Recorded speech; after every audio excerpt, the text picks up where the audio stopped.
The purpose of this session is we have a regulator, we have an autonomous independent office experience in Mr. Rai, and Himanshu, who has worked in the government and now is with the private sector, advising the private sector on how to engage with the government. Over the last 2 years in talking to CFOs, and I think it's personally our belief as well, that the disengagement between corporate India and the government has actually grown manyfold.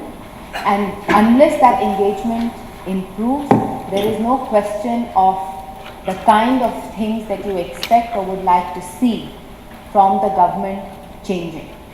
I think some of it came from the reference that Mr. Rai made to the policy paralysis, to the fact that there is a belief that it doesn't matter who says what to you in the government, there is no faith left that what is said to you will actually happen.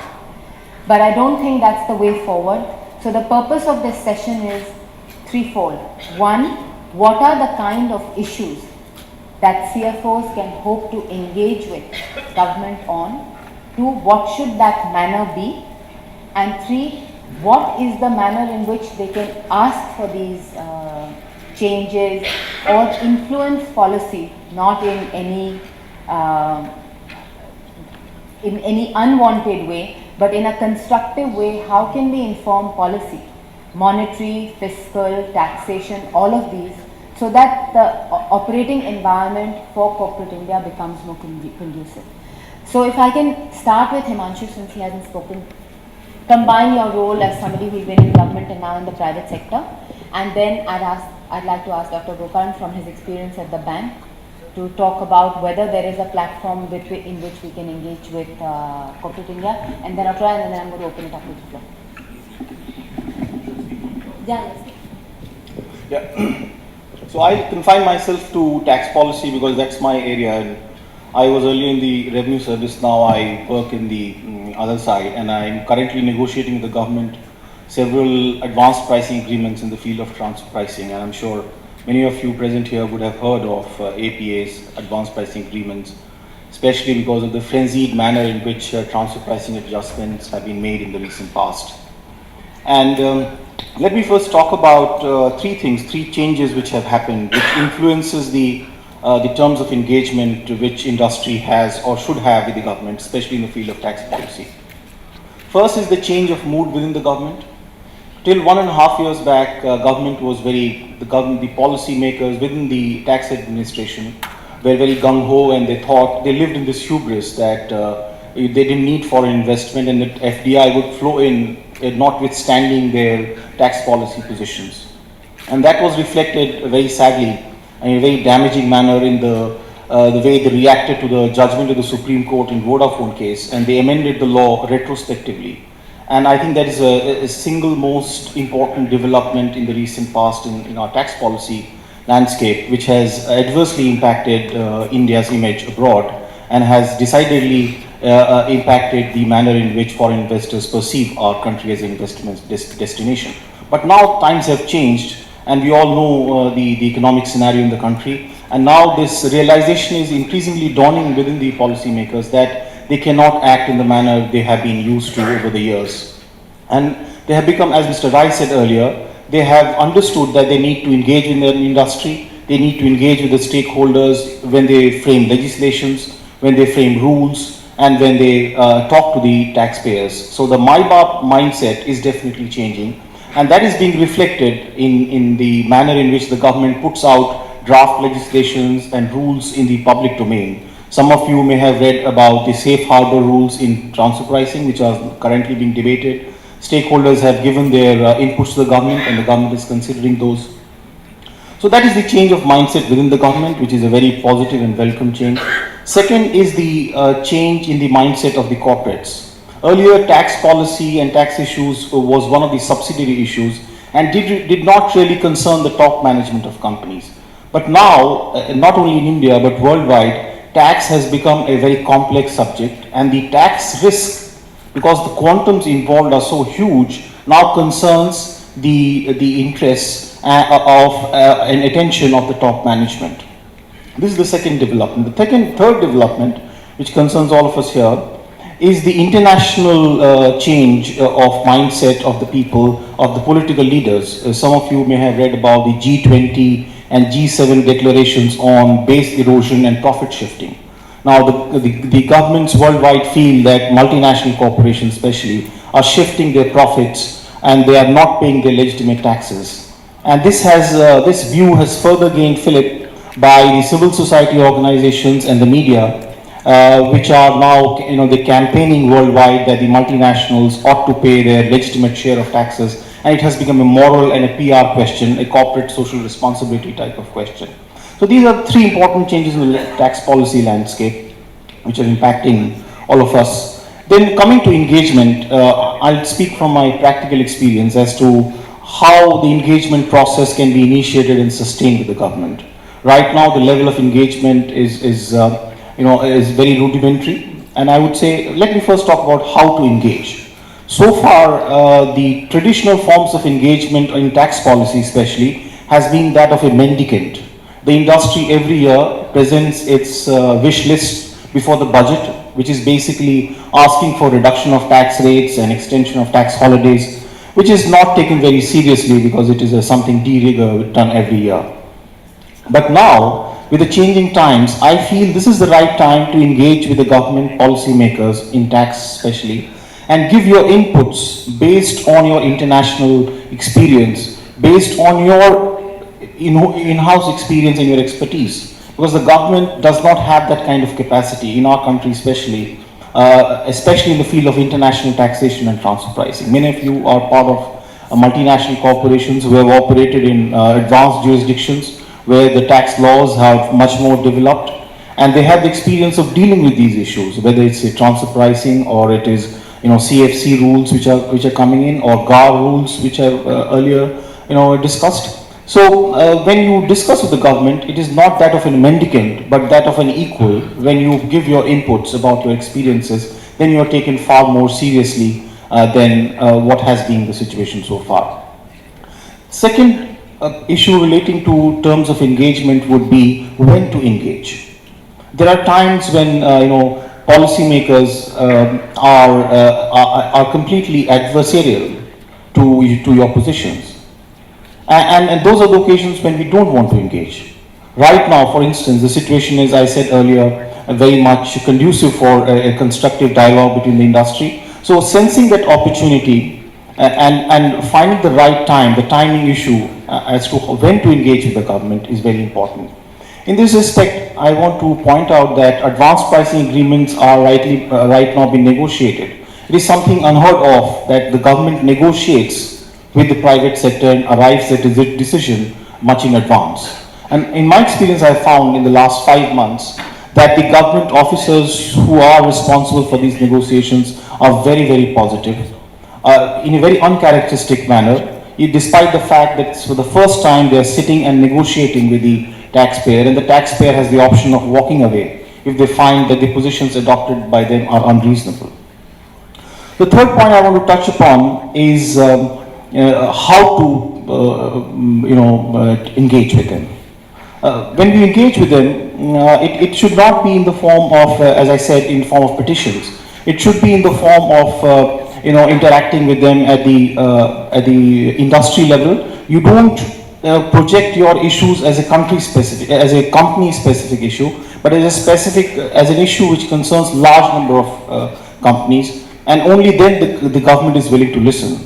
If you try and project your case as an individual case and talk to the government, it's perceived as company specific, and it does not carry much weight with the government. Now, I'll just end by saying that what we can expect with the current terms of engagement which is happening not only in India and worldwide. Of course, we should not expect something miraculous to happen, because the governments are cautious and policymakers may change. But definitely, the mood here is very positive. And internationally, I want to point out here that there's a project which is going on at the OECD level, which has been politically blessed by G7 and G20. It's called the BEPS project, Base Erosion and Profit Shifting Project. This is a very ambitious project that impacts everyone, all multinational corporations and all Indian companies who want to invest abroad. It seeks to redefine the rules of international taxation, which have governed the sphere of international taxation for the last 100 years. And this is based on political consensus. OECD has come out with 15 action plans on 15 specific points, ranging from transfer pricing of intangibles to permanent establishment. And on all these issues, India is involved. India is an observer of the OECD, in the OECD, it's not a member. And India's voice, along with China, is greatly valued. And the OECD is looking for inputs from the business side while framing these new terms of international taxation rules. And they have expressly asked and invited inputs and comments from the private sector. And it will be important for you to engage with the Indian government so that the Indian government, when they put across their views in the OECD on these rules which impact all of you, you have your say and your side is also placed before them. Thank you. Thank you. Dr. Gokal,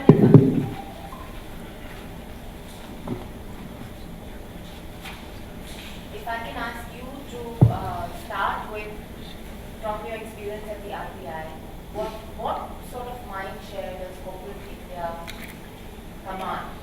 And is there room for them to engage in terms of the kind of policy decisions that are taken at the RBI? Is there space for corporate India, and if yes, then what? I think the involvement of corporate India, financial sector and otherwise in the policy making process is quite structured and quite broad-based. In the monetary policy process, we always had consultations with stakeholder groups which included representatives of corporate sector. In the more structural domains, financial markets in particular, we had committees which I'm sure still remain, which again engage with people from the corporate sector. So as a process of engagement, there is relatively open access in terms of their ability to voice an expression, voice a view, and to challenge some of the perceptions of the RBI staff or otherwise. But I want to highlight three areas in which I think engagement at this point is going to be particularly important and has potential. The first is to follow up on some of the issues I raised yesterday on the mechanics and the efficiency of risk management. We have within the regulatory framework of the whole financial regulatory framework two elements of risk management which are under direct, if not exclusive, control of the RBI, which is the exchange rate risk and the interest rate risk. Now, both of these have seen a fair amount of progress in terms of the introduction of instruments to hedge. There is a whole interest rate futures, swaps and so on the interest rate side, and the exchange traded derivatives, futures and options on the exchange rate side, not to mention flexibilities on the over-the-counter exchange as well. But by and large, I think the effectiveness of these mechanisms in terms of their contribution to helping corporates or people with exposure to manage risk at relatively low cost have been very deep. So often there's a lot of satisfaction taken from a new product being introduced. That's seen as a reform measure, but not enough attention is paid to whether it actually makes any difference to anybody. Which is, so it's a process versus an outcome, or input versus an output kind of confusion. And my own assessment of most of these measures is that they've really made very little contribution to effective risk management. So people with exposures are still hanging, still vulnerable. Either the costs are too high, or the access is not enough, or there's misinformation. And this creates an enormous division between people who can hedge overseas. We keep having this sort of hand-wringing about the NDF market and so on. But in my view, the NDF exists for a very simple reason, that it offers anybody who can use it a far more efficient way of covering their exchange risk. And to say that, it's being run by villains and sort of evil people and so on is just missing the point. So I think we have to be far more constructive in the discussion on what the hedging needs of the corporate sector are, how are they exposed to risk, how can they hedge them, what does it cost to hedge, because as we've discovered over the last 2 years, the costs of hedging may be high, but the costs of not hedging in the current macro situation can be even higher. So how do we move towards a framework which allows for relatively effective hedging? And I think that is a discussion which has not happened to the extent necessary. The second issue, again taking off from a point I made yesterday about the corporate bond market, is I think there's far too little pressure from the corporate sector on creating the conditions which actually will facilitate the growth of government securities market and following from that, because you need a risk-free yield curve effectively to create any kind of appetite for corporate bonds or market. And I don't see any industry association voicing an opinion against the negative consequences of the SLR. Industry associations have their own interests, no question. They don't want to say things that can rebound on them. But this is a technical discussion. This is not an ideological discussion. This is a simple statement of what is the right set of conditions that can facilitate something that everybody says we must have. It's become like a motherhood statement. We've got to have a corporate bond market. But if you're unwilling to take the most fundamental steps to create it, we can go on. The RH Patil Committee, I think 2003 to 2013, everybody says exactly the same thing every 2 years, and we're still in the same situation. So I think there needs to be a more technically founded pressure or engagement in terms of what is it, because we're not going to fund infrastructure. Let's be completely candid about where we are on infrastructure. It's not going to happen. Forget that $1 trillion plan objective and so on. There is no way that this is going to be financed given the current state of the financial sector, let alone the financial condition of infrastructure companies. That's a separate debate altogether. But I think the stronger and more constructive engagement from the corporate sector is very important. The third issue on monetary policy, I think the critique that has typically come from the corporate sector is, forget about inflation, you can't do anything about it anyway, bring down interest rates, at least you'll get growth. This critique to me stems from a very fundamental misunderstanding of the basic framework for monetary policy.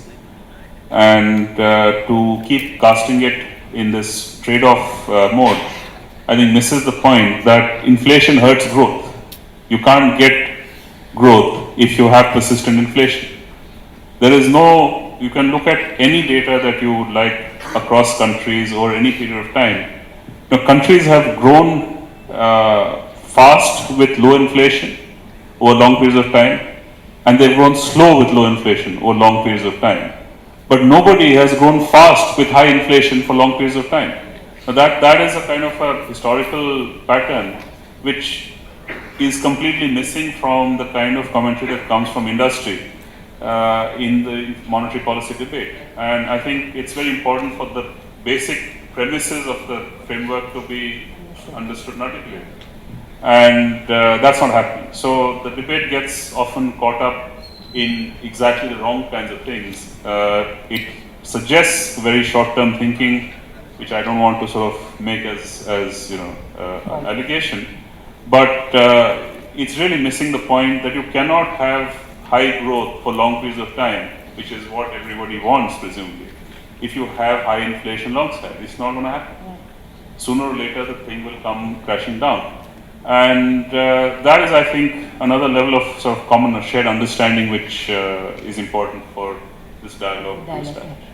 Thank you. No, that's very useful, and I think that's exactly the kind of stuff we want to hear, because often you can spend all your energies trying to fix something that is unlikely to be fixed, and then you miss lots of the low-hanging fruit that is possible through constructive dialogue.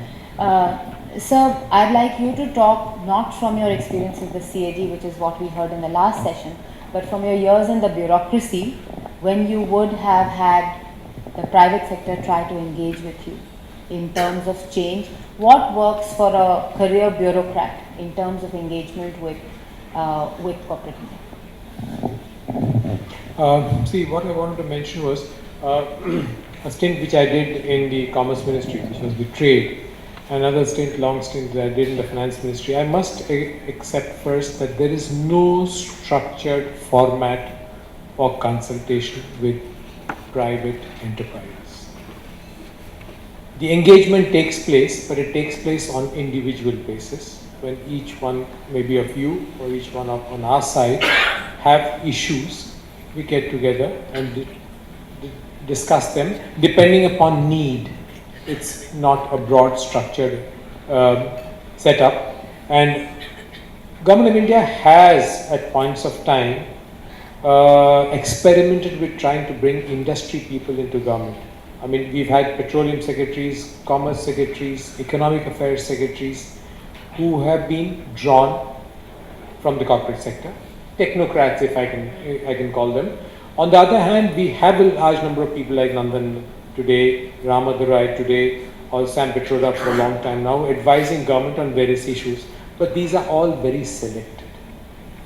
So the structured format of corporate sector advising government is just not there. But I think the need today is much more than it ever was felt before.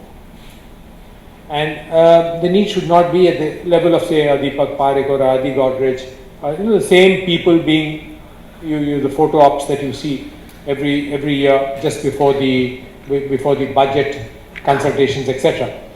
Should be at your levels where you can give the government some culture, calibrated culture of risk tolerance or derivatives, or as Dr. Gokarn mentioned, the corporate bonds. The pressure from the corporate side to government, certainly not, as he said, the central bank.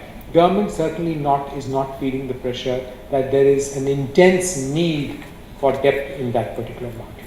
And I think as a group, more today than at any other point of time, that there is need for innovation in our financial policies, our approach to financial issues. We need to think out of the box, and more than anything else, we need your kind of background to help government formulate policies which would be broad-based and applicable to the entire industry. Thank you. In fact, just to take that point, I don't think it's about a lack of pressure. You know, when we started this policy forum a year ago, I remember talking to a similar group saying that it's not just the fact that you don't push for what you need at a functional level, but there is great endorsement for whatever the government doles out. You know, there are these long wish lists set out before every budget. It doesn't matter that nothing gets done, but each one is advising their CEOs to give the finance minister 9 on 10. So I think there is a courage, honesty, willing to stick your neck out, and I think some of the things I hope that they will get said is that there is a perception of a vindictive government. So nobody wants to stick their neck out and say, I give you 2 on 10 because you don't know what's going to happen to you tomorrow. So I think the power of the collective really is that this is a community of finance professionals asking for things that will impact the government. I'm not going to take any more time. I'm going to come to Nats. Sir, I have actually 2 points, one on RBI and one on taxation. On RBI, Can you use the Nats? The mic's not on. on RBI, basically, see. I can't hear you at all. Yeah. Here. Okay. On RBI, sorry, Just hold on here. so this is the problem. RBI cannot hear us. There you go.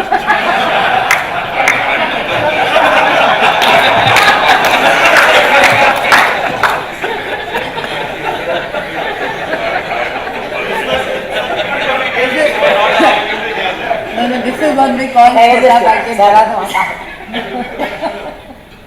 Sir, actually, And I presume you're talking about the current RBI.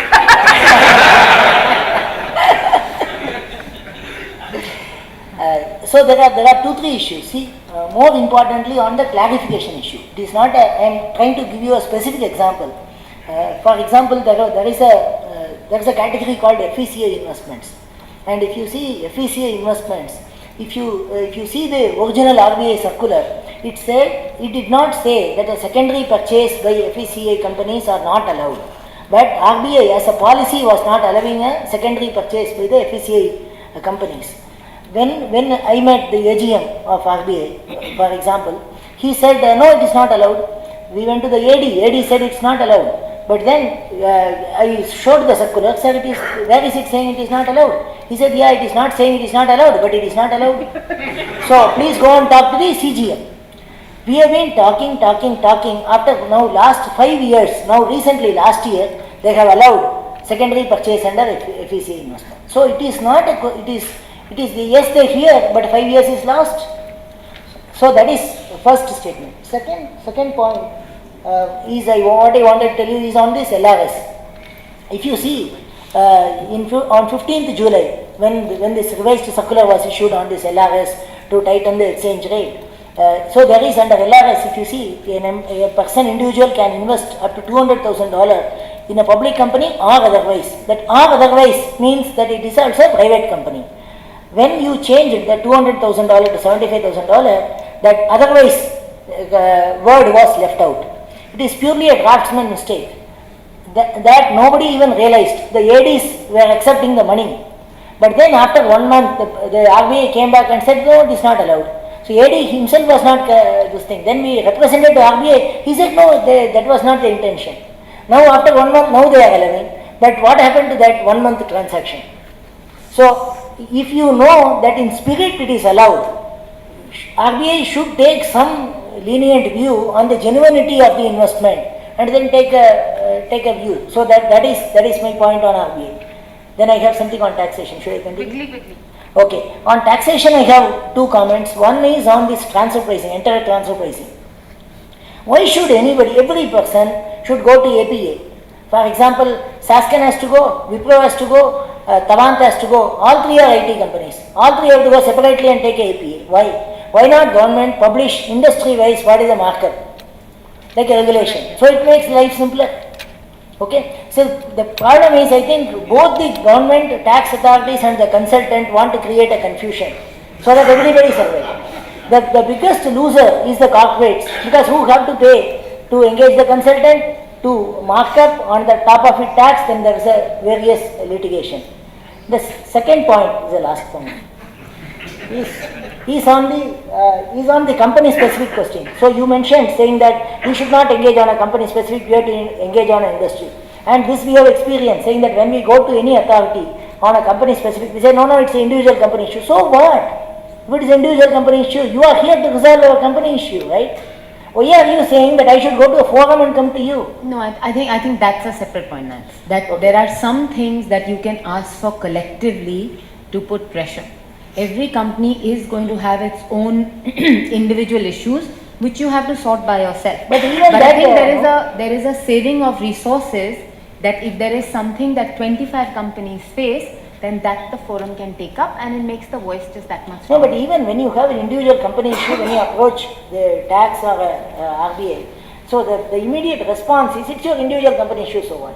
So that is not a response a common man expects. That is the point I am trying to make. Okay. So can we just get some more questions? Yeah, Gulshan.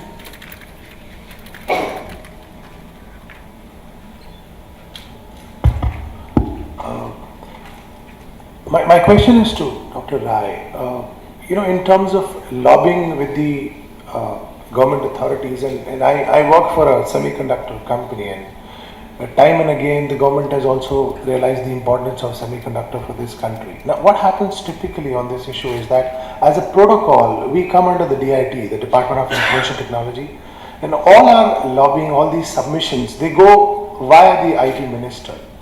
And time and again, the informal answer that we get is that the Mr. IT Minister wants to do it, but Mr. Finance Minister doesn't want to do it. Now, the problem is that, if I'm going to come to you, and if ultimately Mr. Gokran is going to decide, but I am supposed to come to you, vis-a-vis the protocol, then how do we manage this kind of lack of communication or discontent feeling between two important and parallel deciding authorities. Would you like to respond to the two questions that have been raised, and by then I can come to some. Well, I can't respond specifically to the first one because I never handled that domain, so I don't even, I have no familiarity with the issue. But I think there's a general point which you're raising, which also as a sort of, entrant into the system at a late stage, I also felt very frustrated about sometimes. And it relates to the point that Mr. Rai made in the morning about the zero incentive to respond. So if there's a drafting error, which often happens, and this is, I think, now become a commonplace because partly, one can blame it on the structural problem that we have, that writing skills have more or less, been weeded out of the education system. And nobody has to write more than 50-word essays to get a CBSE certificate. So drafting is a huge challenge. It's an absolute, I've seen it across the government system. People at the lower levels cannot write anymore. And this puts enormous pressure on the system to get to any clarity. So one paragraph circular could invite within half an hour, 300-400 queries, just on that one paragraph. What exactly are you saying?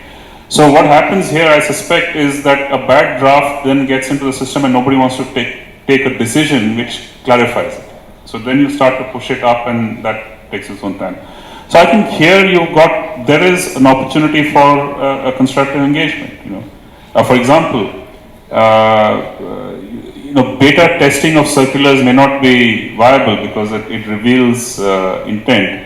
But some sort of dialogue in the process of drafting, I know it happens on some situations, it's perhaps not universal practice, but it does happen, where doubts about a specific meaning or a specific interpretation are clarified. I think that process needs to be perhaps generalized. And I think the same thing is true of obviously July 15th is more recent. Perhaps the same thing, it was a rushed thing, somebody did it, wasn't sort of fully scrutinized in terms of implications. And this often happens in circulars which are in response to some very, very strong and immediate pressure. But let me just give you an example of drafting and its implications. If you recall the first UPA Common Minimum Program, 2004, there was a paragraph there which said, generally profit-making public enterprises will not be privatized. Now, if you put a comma there, you would say, well, generally these will not be privatized, but in exceptional circumstances they can. So that would have opened the door for privatization or disinvestment. But the comma was not there. So the interpretation was that anything that's making a profit will not be privatized, will not be disinvested, which leaves you with what? With loss-making enterprises, and who's going to buy those? So, the drafting is a challenge, I think, right through the system. I just want to actually ask that, so when we approach people even to come and talk to our forums, it's very difficult to get acting public servants to come and engage. Is this still just from the kind of suspicion that exists, or is it not believed to be a part of your responsibilities overall to actually engage with the corporate? And do you think there might be receptivity to say X number of hours a day or a week or a month need to be available to engage with the people you're meant to serve? Corporate citizens are as much citizens of the country as the individual citizens. I think it's there is a general culture, I would say, of staying away, but there's also the problem of plenty, because if you do it, that's a practical issue. Which is, if you do it for one, then there are 100 waiting to say, look, you did it for him. So even from a time management perspective, it's in my time I did a lot of it. I may not have come to this forum, but I did engage often with investors in particular. And I thought it was important because it provides you a chance to resolve exactly these kinds of issues, and what exactly do you mean, if the written statement is not very clear, what is the thinking behind it, and also getting feedback in terms of, well, some things that we thought would be interpreted in a particular way are being interpreted differently, so can we change the messaging on that. So I think it is transparency. I think is very important. Transparency. There is a tradition in central banking that says maintain secrecy, maintain this element of surprise. But I don't buy into that. I think transparency in the long term is a much better way to approach things. People learn to recognize your signals that much quicker. And I think the communication process, the effectiveness of communication goes up, as opposed to if you're constantly trying to sort of, hide or conceal the message. GS. There was a question about process.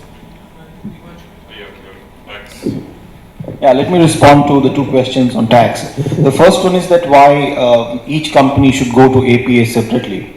The answer to that is that in alternative dispute resolution arena, we have APA, we have mutual agreement procedure for past disputes, and we have safe harbors. These are the three standard instruments used internationally to reduce tax risk and transfer pricing.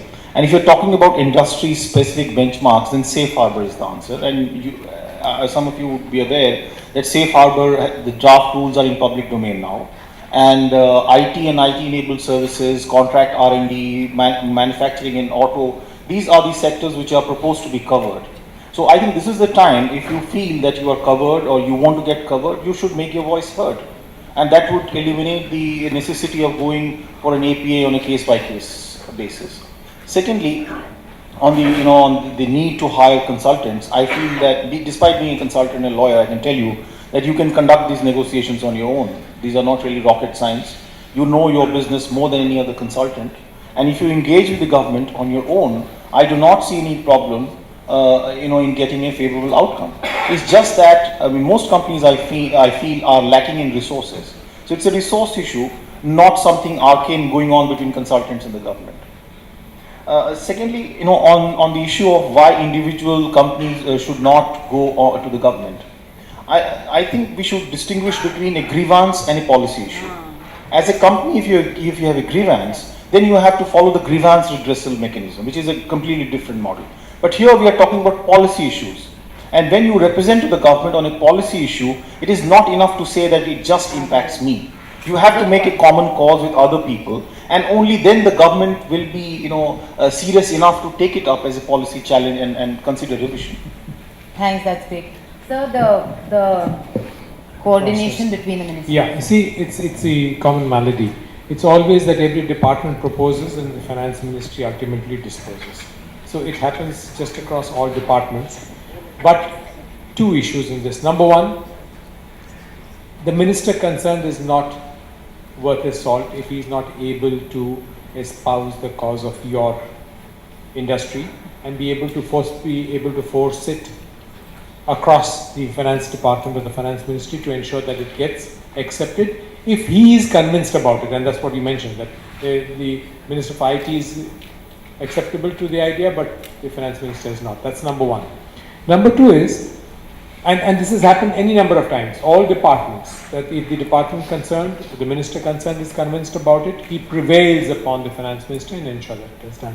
Number two is, nothing stops you from directly opening a channel with the finance ministry or the finance minister.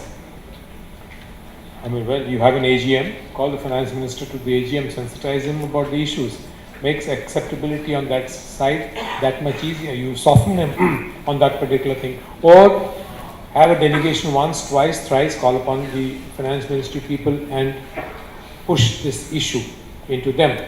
That's why I said, but it is a problem, and there are any number of innovative ways in which you can get around that problem. But I'd rather to take up your issue about why government officials do not interact so much with the industry. I don't want to be uncharitable, but largely it's a problem of self-confidence. That if I go and interact with the industry or with traders, exporters, I might just commit myself to something which I'm not able to do. Or inadequacies of mine I may display before that particular industry. Whereas I think whether it's in the financial sector, in the trade or industry kind of thing, and more interaction is very positive, and I think leads to a better understanding between the government and the industry. Thank you. GS, we're going to close with So given that, more a statement rather than a query, given that CFOs are frequently at the crossroads of fairly complex policy impacts, particularly in the area of tax, financing, banking, there is, and this is a very favorite theme of mine, that CFOs as distinct from the Institute of Chartered Accountants, because I think the Institute of Chartered Accountants represents mainly auditors and accounting issues, but as distinct from the Institute of Chartered Accountants, need to form an independent body to represent the cause of the financial community to the government. And I don't believe that it exists.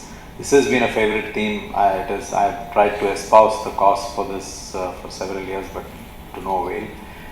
We have to engage as CFOs. We fail to do that because we assume that the institute is doing that for us, or maybe the industry association is doing it for us. Frequently there are issues which cut across industries, and CFOs are directly impacted by these issues.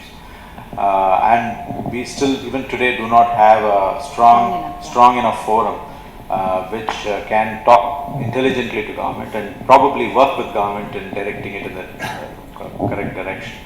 So I think that that's exactly I think it's bubbling, GS. So I'm hoping for the CFO roundtable where you say it's my idea and it's now live in case. So I think that's really the purpose of this. That was the last question, but Praveen, we have to close with you.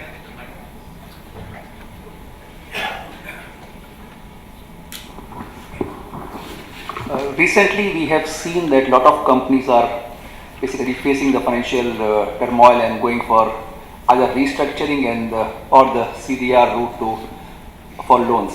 Recently, the RBI has came with the guideline that in case of all CDR packages, the promoter's guarantee would be compulsory in a way.